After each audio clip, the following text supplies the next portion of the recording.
Study में आपका स्वागत है। आज हम मध्यकालीन भारत के इतिहास का क्विक रिवीजन करने वाले हैं। प्राचीन भारत के जितने टॉपिक थे, प्राचीन भारत को सारे क्विक रिवीजन के माध्यम से अपन लोग रिवीजन कर लिए हैं। तो आप लोग का रिवीजन कैसा चल रहा है?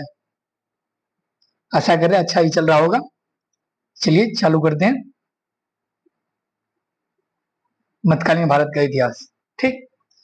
ये 17वीं बीपीएससी के लिए कारगर तो होगा ही, और ये जैसे टीचर वाला हुआ, बीपीएससी जो टीचर ले रहा है बीपीएससी वाला वो, और प्लस में बिहार दरोगा सम, इसमें भी ये क्विक रिवीजन अच्छा कारगर साबित होगा, ठीक। तो चलिए मध्यकालीन भारत में देखिए त्रिपक्षीय संघर्ष से चालू करते हैं। तो पूछा जाता है कि त्रिपक्षीय संघर्ष किन के बीच हुआ था, निम्नलिखित कथनों पर विचार कीजिए। तो आप विचार करने लगेंगे क्या? तो देखिए किन के बीच था? प्रतिहार, गुर्जर प्रतिहार जिसे कहते हैं, गुर्जर प्रतिहार, राष्ट्रकूट और पाल, तीनों के बीच त्रिपक्षीय संघर्ष चला। और कितने वर्षों तक चला ये ध्यान रखेंगे, 100 वर्षों तक चला, ठीक। और अंतिम रूप से विजय कौन हुए? तो गुर्जर प्रतिहार वंश के राजा अंतिम रूप से विजय हुए, ठीक। और ये किस लिए त्रिपक्षीय संघर्ष हो रहा था? तो कन्नौज पे अधिकार जमाने के लिए, ठीक। यहां से 3-4 बात याद रखेंगे। गुर्जर प्रतिहार वंश के संस्थापक देख ले तो नागभट्ट प्रथम, और राजधानी कहां थी? तो भीन माल, ये ध्यान रख लेंगे। और त्रिकोणीय संघर्ष प्रारंभ किसके समय हुआ था? वही त्रिपक्षीय संघर्ष, तो वत्स राज के समय में, ठीक। और महमूद गजनवी के आगमन के समय गुर्जर प्रतिहार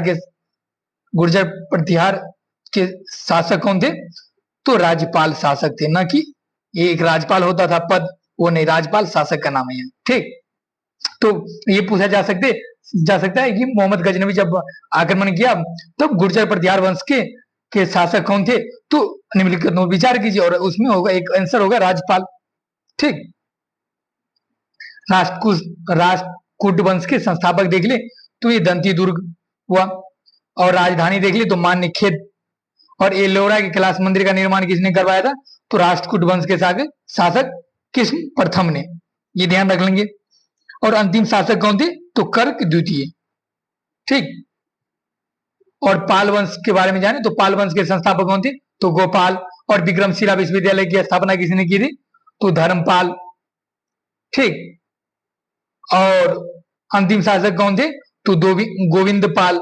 और यहाँ ये विक्रम विश्वविद्यालय आ ही गया है, तो यहाँ नालंदा के विश्वविद्यालय का संस्थापक कौन थे? नालंदा का, तो यहाँ देख लिया कुमारगुप्त प्रथम, ठीक। और उदंतपुरी विश्वविद्यालय के संस्थापक कौन थे? तो गोपाल, ठीक। उदंतपुरी विश्वविद्यालय के संस्थापक गोपाल को माना जाता है। भारत पर मुस्लिम आक्रमणकारी देख ले तो मोहम्मद बिन कासिम 1712 ईस्वी में भारत पर आक्रमण करने वाले प्रथम मुस्लिम शासक अगर पूछे कौन थे? तो मोहम्मद बिन कासिम। और मोहम्मद बिन कासिम ने ही सबसे पहले जजिया कर लाया था, तो ये भी ध्यान रख लेंगे यहाँ। और इसके बाद मोहम्मद गजनबी, और इसके बाद मोहम्मद गौरी ने आक्रमण किया था। यहाँ देखिए मोहम्मद गजनबी के बारे में देखें तो ये गजनी के शासक सुबुक्तगीन का पुत्र था। किसका पुत्र था? तो सुबुक्तगीन का पुत्र था, ये ध्यान रख लेंगे। और भारत में आक्रमण कितने बार किया? तो 17 बार मोहम्मद गजनबी ने भारत पर आक्रमण किया, ठीक। सोमनाथ मंदिर पर आक्रमण किया, कब? तो 1726 ईस्वी में। और दरबारी विद्वान देखे, इसके दरबार में मोहम्मद गजनबी के अलबरूनी और इसका लेखन देख ले तो किताबुल हिंद है। उत्वी, इसके लेखन देख ले तो किताबुल यामिनी है। और फिरदौसी, इसके लेखक देख ले तो शाहनामा है। और यहां देख ले बाहकी, और इसका लेखन देख ले तो तारीख है सुबक्तगीन है, ठीक। तो यहाँ आप लोग एक चीज देख रहे होंगे कि यहाँ मध्यकालीन भारत लिखा हुआ है, लेकिन यहाँ ये जो दोस्त ये तैयार कर रहा था वो ये हटाना भूल गया, यहाँ मध्यकालीन लिखना था, भाई ने प्राचीन भारत पे ही स्लाइड तैयार कर दिया। तो आप कंटेंट आप देखिएगा, बस उधर मत ध्यान दीजिएगा, यहाँ प्राचीन लिखा या मध्यकालीन, ठीक। तो इसके लिए सॉरी। देखिए सब सही, सब पे यही होगा, ये पूरा मध्यकालीन भारत में ही ऐसे ही होगा। तो अब कितना एडिट करके अब तैयार हो चुका था, तो इसीलिए छोड़ दिए। तो आपको उधर थोड़ी नहीं देखना, आपको इधर पढ़ना है, ठीक। तो देखिए मोहम्मद गौरी के बारे में जान लें। तो गोर प्रांत का शासक था मोहम्मद गौरी, और प्रथम आक्रमण कब किया था भारत में? तो 1175 ईस्वी में मुल्तान पर किया था, ठीक। और गुजरात आक्रमण देखें तो भीम द्वितीय ने पराजित किया था। जब गुजरात पर आक्रमण किया तो मोहम्मद गौरी को भीम द्वितीय, जो मूलराज द्वितीय जिसे कहा जाता है, भीम द्वितीय ने पराजित किया था, ठीक। और यहाँ प्रमुख युद्ध देख ले तो तराइन का प्रथम युद्ध, जिसमें पृथ्वीराज चौहान और मोहम्मद गौरी के बीच हुआ था। और ये कब हुआ था ये पूछा जाता है फैक्चुअल इंफॉर्मेशन के लिए, कब हुआ था? 1191 ईस्वी में, ठीक, जिसमें पृथ्वीराज चौहान विजय हुआ था। और तराइन का द्वितीय युद्ध कब हुआ था? 1192 ईस्वी में, इसमें पृथ्वीराज चौहान पराजित हुआ था और गौरी जीता था। ये ध्यान रख लेंगे। ये पूछा, अगर ये पूछा, ये इलिमिनेट करने के लिए दे दो तो यहाँ फंस सकते हैं, ठीक। यहाँ चंदावर का युद्ध किनके बीच हुआ था? तो जयचंद और गौरी के बीच, जिसमें गौरी जीता था, ठीक। पृथ्वी तैरान का प्रथम युद्ध में ही गौरी पराजित हुआ था, नहीं तो इन दोनों युद्ध में जीता था। सल्तनत काल के बारे में देख लें तो गुलाम वंश आता है, इसमें खिलजी वंश आता है, तुगलक वंश और सैयद वंश और लोधी वंश। तो ये देख लें, इसका कालक्रम देखें तो 1206 से 1290 ईस्वी तक है, ठीक। 1290 से 1320 ईस्वी तक है। 1320 से 1412 तुगलक वंश का काल है। सैयद वंश का देख लिया तो 1414 से 1551 है। और 1451 से 1526 है, ठीक। और ये अगर याद रखने के लिए यहां देख ले तो गुलाब खिले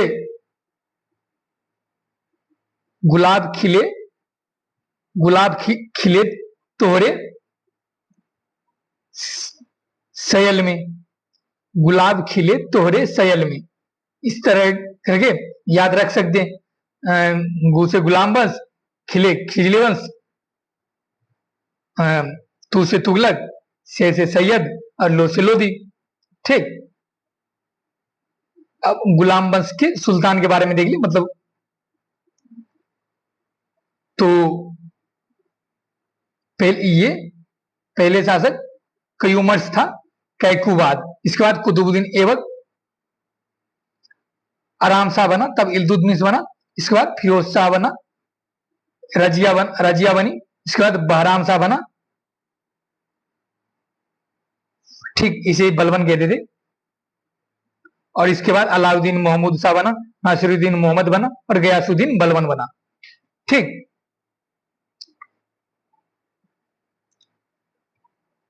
अब कुतुबुद्दीन ऐबक के बारे में जान लेते हैं, जो इंपोर्टेंट लगे वो आपके सामने स्लाइड के माध्यम से लाए, ठीक। तो कुतुबुद्दीन ऐबक लाल बख्श के नाम से भी जाना जाता है। तो लाल बख्श के नाम से कौन से शासक जाना जाता है? तो कुतुबुद्दीन ऐबक, ठीक। कुरान खां किसे कहा जाता है? तो कुतुबुद्दीन ऐबक को, ठीक। और कुतुब उल इस्लाम मस्जिद किसने बनवाया था? तो कुतुबुद्दीन ऐबक ने बनवाया था। और 2.5 दिन का झोपड़ा अजमेर में किसने बनवाया था? तो कुतुबुद्दीन ऐबक ने बनवाया था। कुतुब मीनार दिल्ली में शुरू किसने करवाया था? तो कुतुबुद्दीन ऐबक ने करवाया था शुरू, लेकिन इसका निर्माण, मतलब उसका अंतिम किसने करवाया? तो इल्तुतमिश होगा उसका आंसर, ठीक। गुलाम वंश की स्थापना कुतुबुद्दीन ऐबक द्वारा 1506 ईस्वी में किया गया था, ठीक। और कुतुबुद्दीन ऐबक की मृत्यु देखें तो 1210 ईस्वी में हो गया। इल्तुतमिश देखे तो इसने कुतुब मीनार के निर्माण को पूरा करवाया, और शुरू कुतुबुद्दीन ऐबक ने करवाया था। और इल्तुतमिश के समय ही 1211 ईस्वी में राजधानी लाहौर से दिल्ली स्थानांतरित हुआ। ये भी ध्यान रखेंगे, ये तो एकदम इंपॉर्टेंट है, ठीक। और 40 गुलाम सरदारों का गठन, तुर्कान ए चालगानी का गठन किसने करवाया था? तो इल्तुतमिश ने करवाया था, ये ध्यान रखेंगे। टका या चांदी, उसे चांदी का या जीतल के या तांबे का नामक सिक्का किसने चलवाया? तो इल्तुतमिश ने चलवाया, ये ध्यान रखें। इक्ता व्यवस्था किसने शुरुआत की? तो इल्तुतमिश ने शुरुआत की, ये ध्यान रखेंगे। भूमि को दान में देकर इक्ता व्यवस्था, मतलब इक्ता की व्यवस्था का मतलब इक्तादार बना दिया जाता था। जैसे जो उसके काम के बदले कोई जमीन का भूखंड दिया और वो उस भूखंड का इक्तादार होता था, और ये यहाँ से राजस्व वसूल कर देता था, ठीक। रजिया देख ले तो इल्तुतमिश की पुत्री थी जो उत्तराधिकारी बनी। और दिल्ली की सुल्तान बनने वाली एकमात्र महिला थी, और अल दुनिया से विवाह किया था, ये ध्यान रखें। और अल दुनिया ने रजिया के विरुद्ध विद्रोह किया।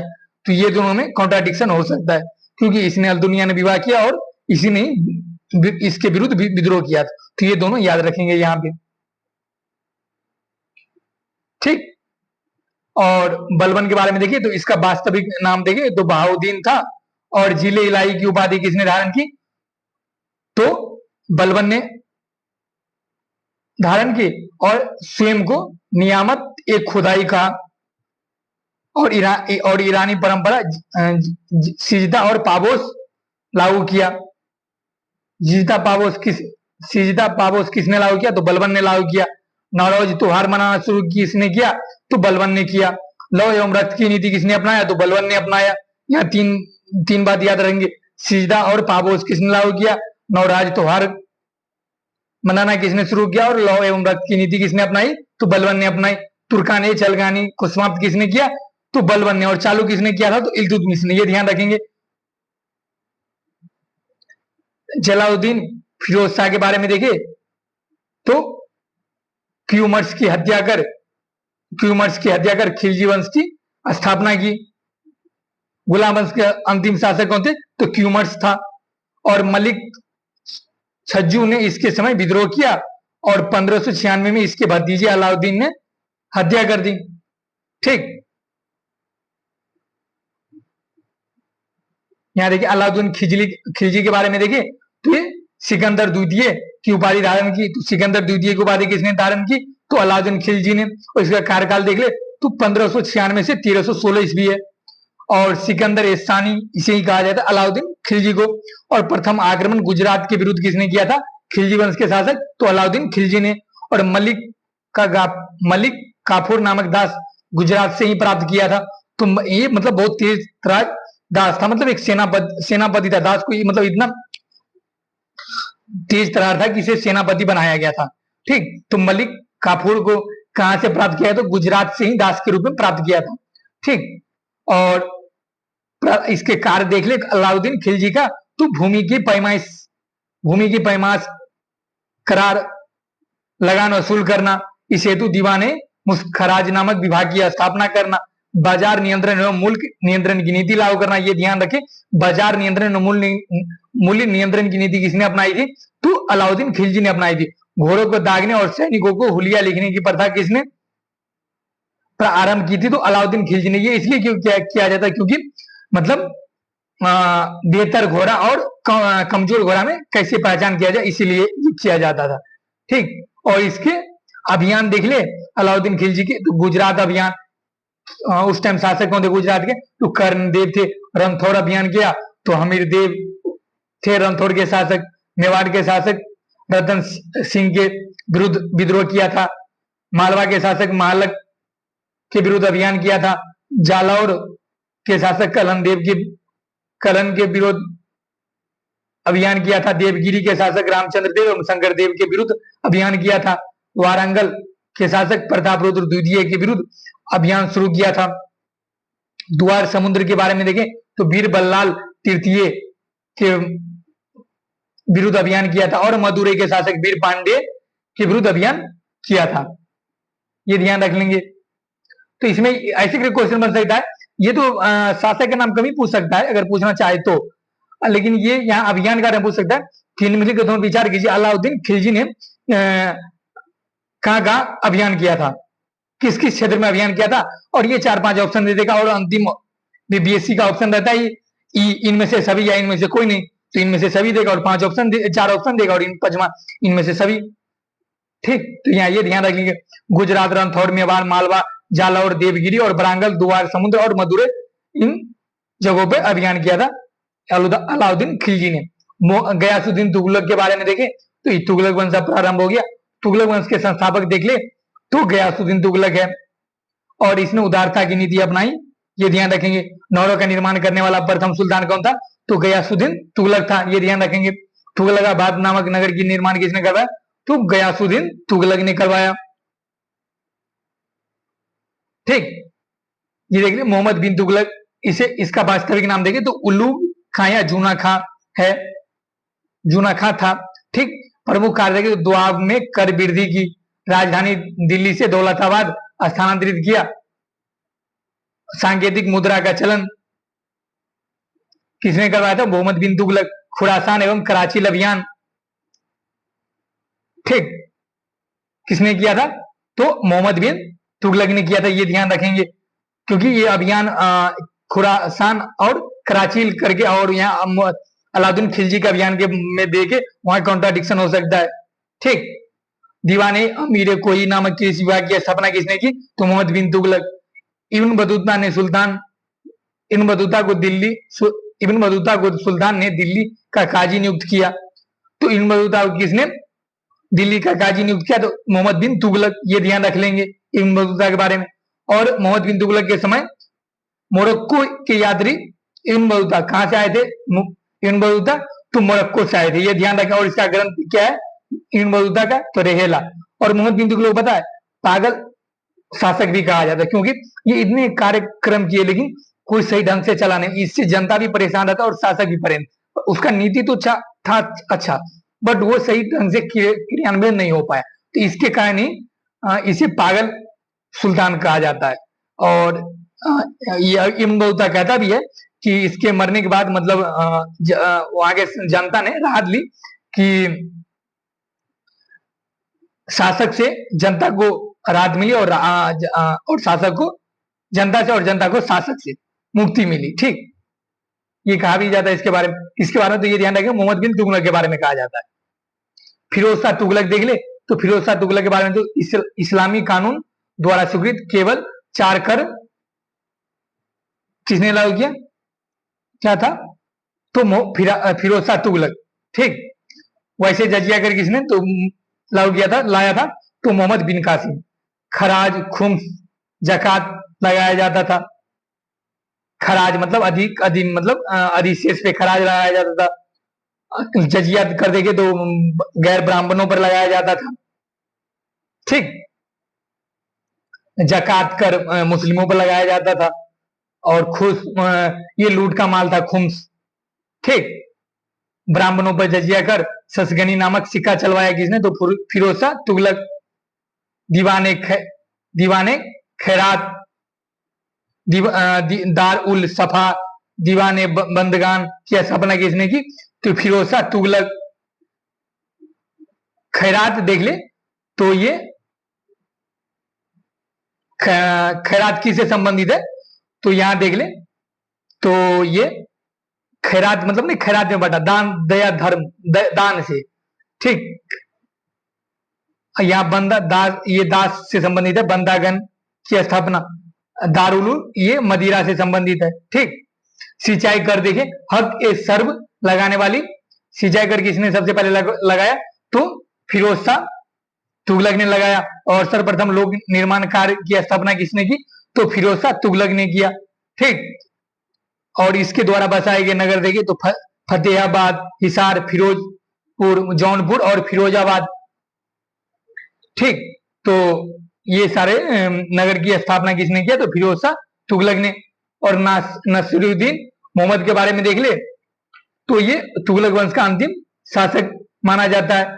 और इसके शासनकाल में देखें तो मलिक सबर जौनपुर को स्वतंत्र राज्य बनाया। तो किसके समय में जौनपुर को स्वतंत्र राज्य बना लिया गया? तो नसीरुद्दीन मोहम्मद के समय, क्योंकि मतलब जब सत्ता में, जो केंद्रीय सत्ता में जो होता था वो कमजोर पड़ा, तो उससे जूनियर सत्ता मतलब जो उसके सामंत थे वो अपना अलग राष्ट्र घोषित कर लेता था। ठीक, इसके शासनकाल में ही देखें तो तैमूर लंग ने दिल्ली पर आक्रमण किया था नसीरुद्दीन मोहम्मद के समय, ये ध्यान रख लेंगे। ठीक,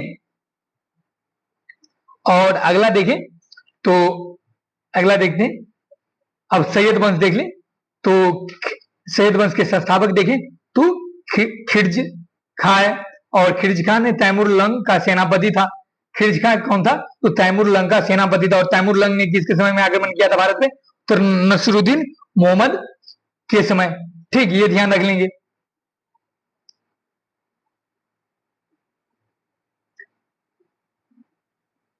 और बहलोल लोधी के बारे में, लोधी वंश देख ले।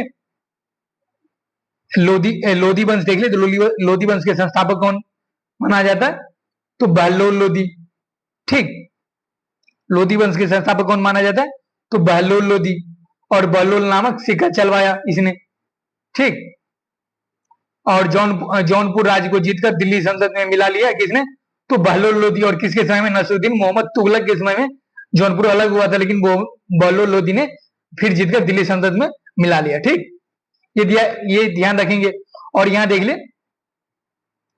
तो बहलोल लोधी के द्वारा ही ग्वालियर पर सैन्य अभियान करके अंतिम सैन्य अभियान किया गया था ग्वालियर पे। तो किसके समय? तो बहलोल लोधी ने किया था ग्वालियर पर। ठीक, ये ध्यान रख लेंगे।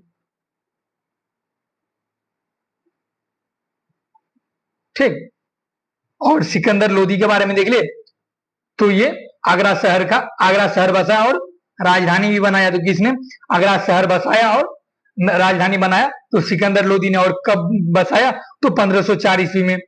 और भूमि पैमाइश के लिए गजे सिकंदरी प्रचलन किसने चालू किया? तो सिकंदर लोधी। इसके माध्यम से भूमि के माप करके भूमि को माप कर उस पर कर वसूला जाता था ये। और वो गुल रूपी उपनाम से कविताएं लिखता था। तो गुल रूपी उपनाम से कविताएं कौन शासक लिखता था? तो सिकंदर लोधी लिखता था। ठीक, सिकंदर ऐसा पहला शासक है जिसने रापड़ी पर अभियान किया था। रापड़ी, ये अगर मतलब पूछा जाए तो रापड़ी पे अभियान किया था। इसके शासनकाल में आयुर्वेद ग्रंथ के फारसी में अनुवाद कर गजे सिकंदरी नामक से किया गया। किसके काल में? तो सिकंदर लोधी के समय में।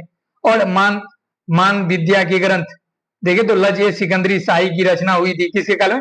तो सिकंदर लोधी के समय में ही हुआ था। ठीक, ये ध्यान रख लेंगे।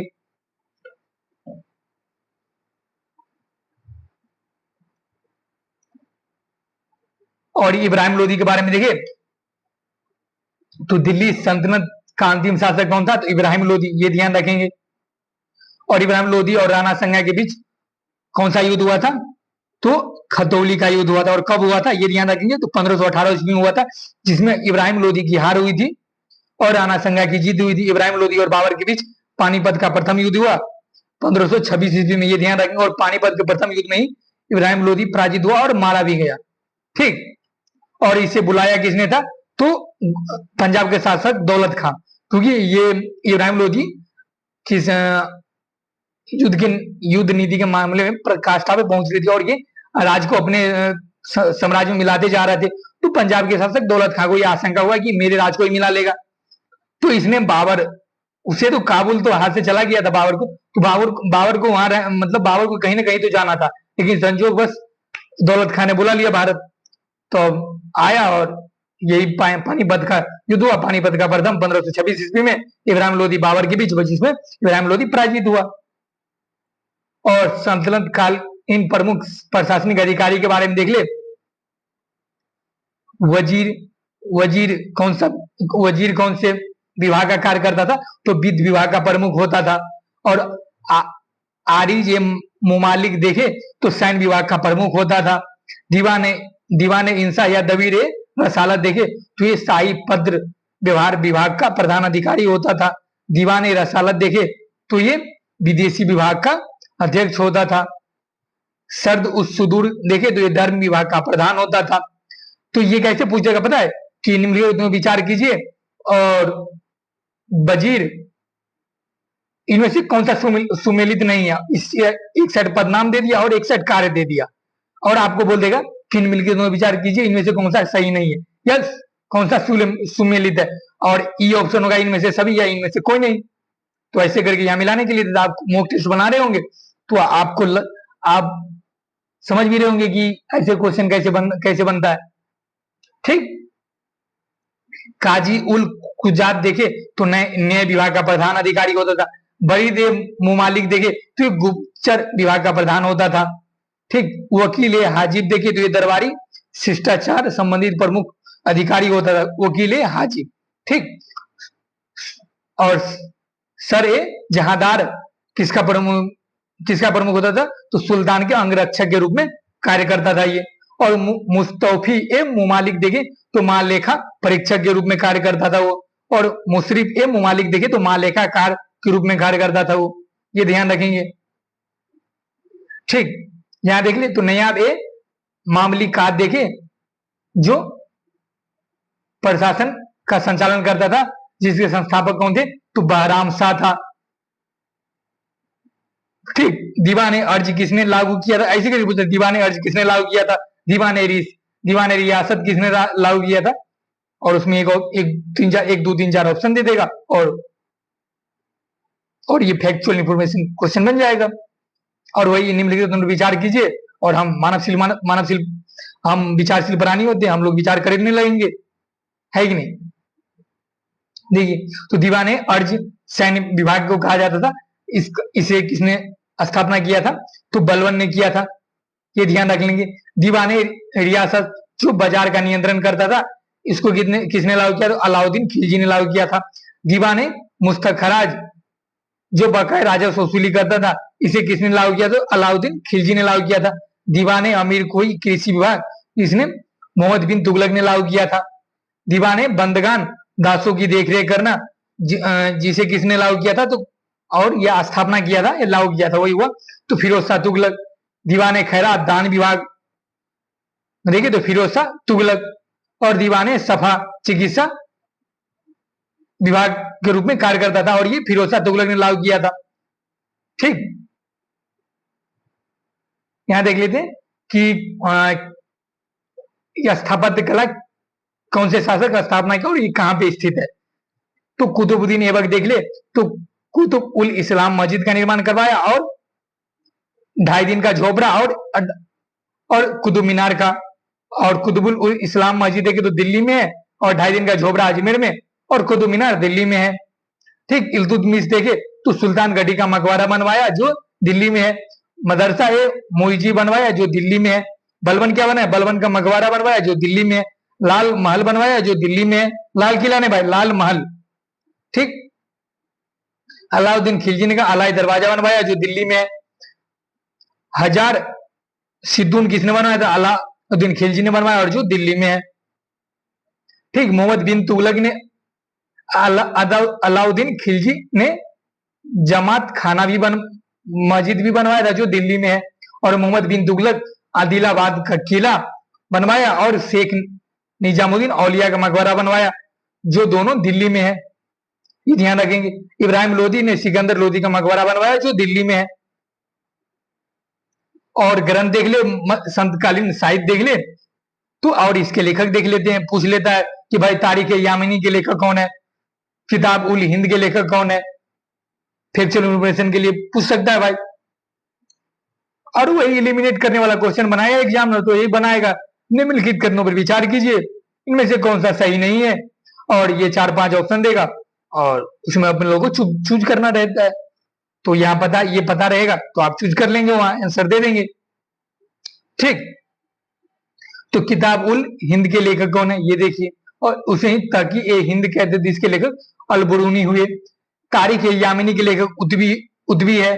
ताज उल मासिर के लेखक हसन निजामी है। तथागत तबकात ए नासरी के लेखक कौन है, तो मिनहाज उस सिराज है। सियासत नामा के लेखक कौन है, तो निजामुल मुल्क तुसी है। और फतू असल सलातीन के लेखक कौन है, तो मलिक इसामी है। और तारीज ए फिरोशाही के लेखक कौन है, तो जिया वर्नी है। और फतवा ए जहांदारी के लेखक कौन है, तो जिया उद्दीन वर्नी है। ठीक, फतवा ए फिरोशाही के लेखक कौन है, तो फिरोज तुगलक है। और खाईजान उल फुतू नु सिपेहर आशिका या तुगलकनामा के लेखक कौन है, तो अमीर खुसरो है, ये ध्यान रखेंगे भाई। रहेला के लेखक इब्न बतूता। और तारीख ए मुबारक शाही के लेखक कौन है, तो अहिया बिन अहमद सरहिंदी है। शाहनामा के लेखक कौन है, तो फिरदौसी है। चंदायन के लेखक कौन है, तो दाऊद है। मिर्गावती के लेखक कौन है, तो कुतुबन है। और वहीं देखे तो जफरनामा के लेखक कौन हुए भाई, तो मुलाय जद्दी है। और अब आ गया विजयनगर साम्राज्य के बारे में देख ले। तो 1536 ईस्वी में इसकी स्थापना हुई और इसके संस्थापक कौन है? तो हरिहर एवं बुक्का, जो संत विद्यारायण के प्रभाव में थे। और इसमें विजयनगर में कुल 4 साम्राज्य आते हैं, संगम, सालुब, तुलुब और अरिवीडु वंश। ये 4 वंश विजयनगर साम्राज्य में शासन किए थे क्रमशः। ठीक, यहां देखिए विजयनगर साम्राज्य के बारे में अगर देखें,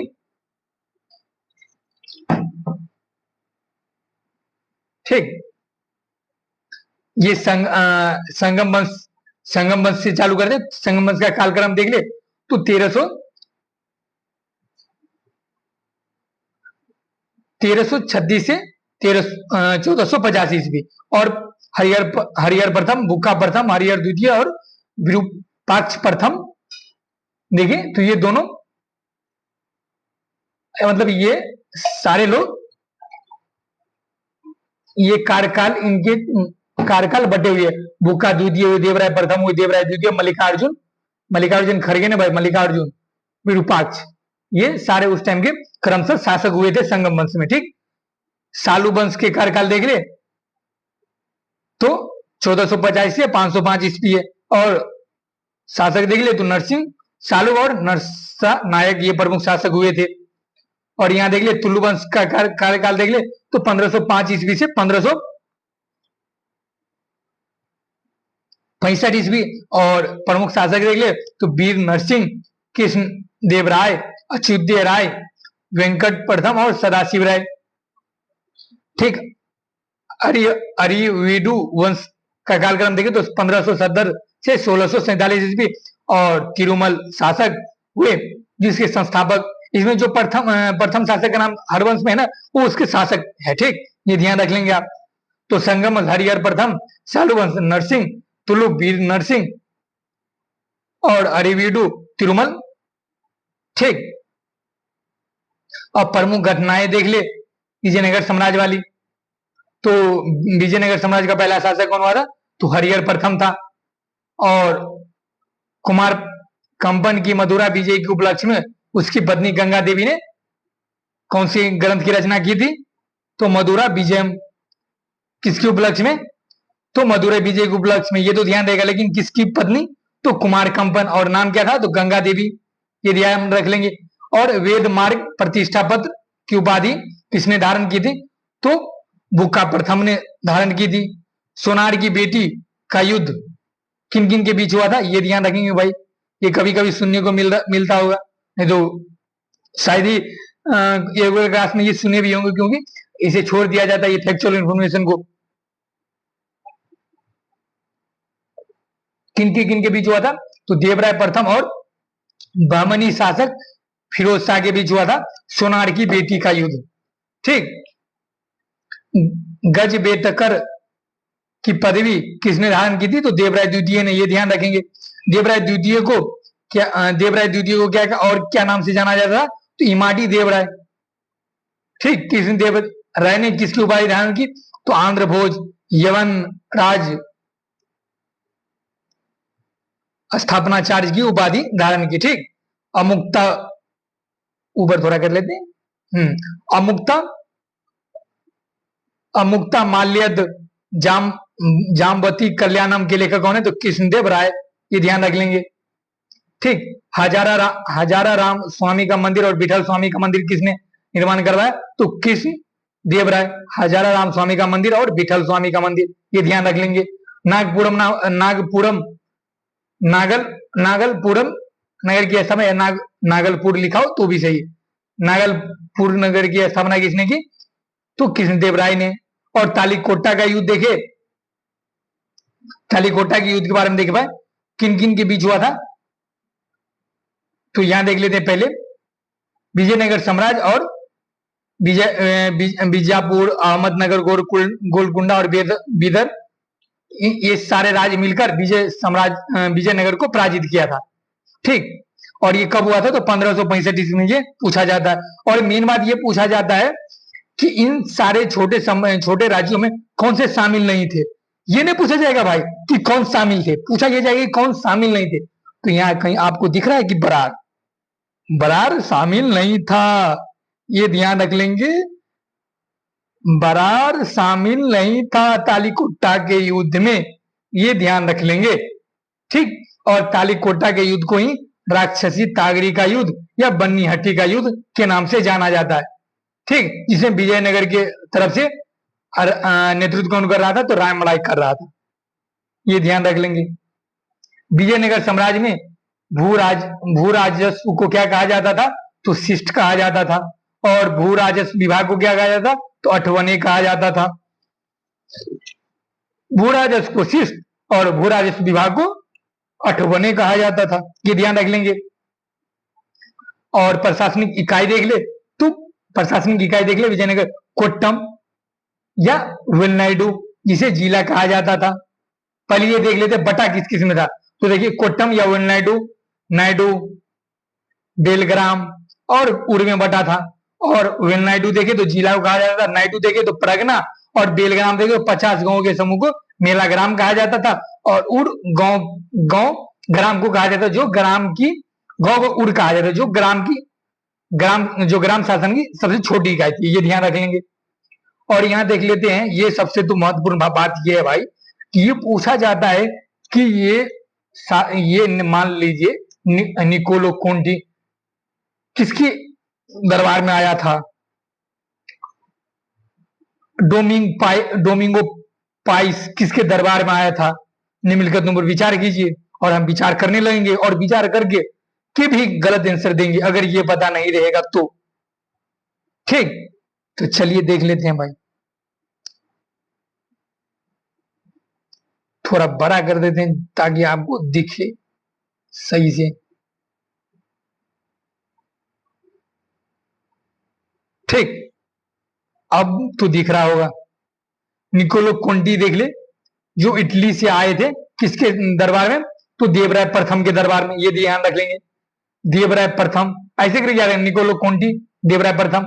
निकेतीन किसके दरबार में आया था, तो देवराय प्रथम। तो देवराय प्रथम के दरबार में कौन कौन आए थे, तो निकोलो कोंटी और निकेतीन आए थे। निकेतीन कहां से आए थे, रूस से आए थे। और यहां देख लेते देवराय द्वितीय के दरबार में कौन आया था, तो अब्दुल रज्जाक आए थे, जो फारस से आए थे। और कृष्णदेव राय के दरबार में कौन कौन आए थे, तो डुआर्ट बारबोसा और डोमिंगो पाइस आए थे, जो दोनों पुर्तगाल से आए थे कृष्णदेव राय के दरबार में। और नूनीज देखे किसके दरबार में आए थे, तो अच्युत देव राय के दरबार में आए थे।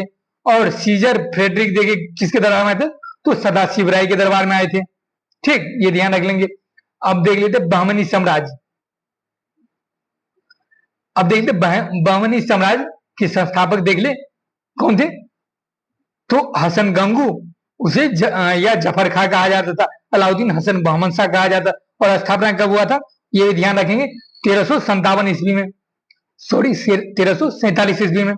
और इसने ही चार राज्य को चार तरफों प्रांतों में बांटा था, किसने, हसन गंगू ने, जो बहमनी राज्य के संस्थापक थे। किन वो चार प्रांत देखे किसमें, तो गुलबर्गा, दौलताबाद, बरार और बीदर में बांटा था, किसने,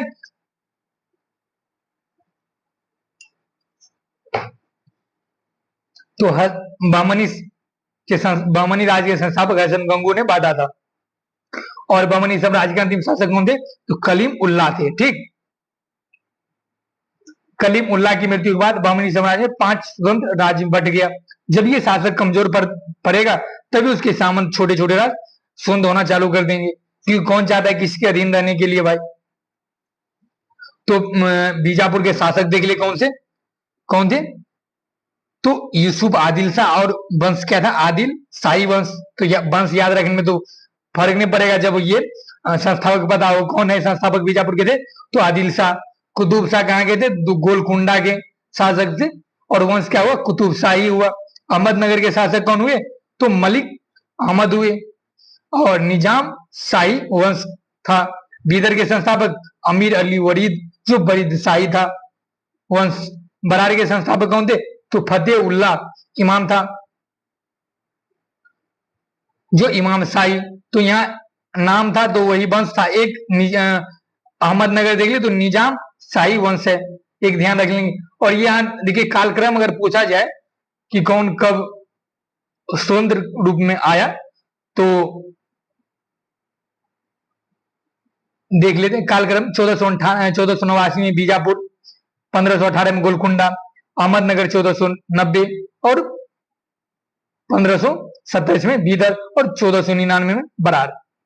1490, ठीक, सॉरी, ठीक। और चलिए, तो आज यहीं तक था।